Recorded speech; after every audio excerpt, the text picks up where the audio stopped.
না আল্লাহ যে কেন বাঁচে রাখছে আমি জানি না। আল্লাহ আমাকে মায়ের খাওয়ার জন্য বাঁচে রাখছে নাকি আমি তাও জানি না। আমাকে বারবার কেন মারতেছে, কিন্তু আল্লাহ আমাকে মারে ফেলে দিচ্ছে নাকি আমি জানি না। খালি মার খাইতেছে, কিন্তু আল্লাহ মারে না কেন?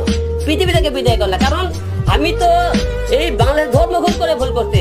আমার চেহারা নাই, শিক্ষা নাই, দেখতে ভালো না, কুচ্ছেদ, তারপরে কথা বলতে পারি না। আমার কথা আজ পর্যন্ত কষ্ট হয় না। অনেকে বললে ও হ্যাঁ, আমি কেন রাজনীতি করি?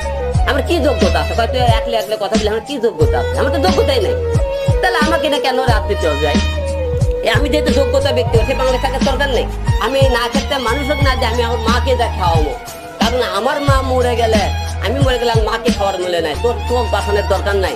আমি আর মাকে বাঁচাবো এখন থেকে, আবার ছোলকে বাঁচাবো, বউকে বাঁচাবো, কিন্তু তোদেরকে আর বাঁচাবো না।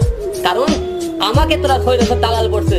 এখন তোরা এখন মনে করে এক হিরো আলম, এক হিরো আলম বাংলাদেশে রাজনীতি না করলে কি অন্যায় প্রতিবার কিছুই হবে না, কিছু হবে না।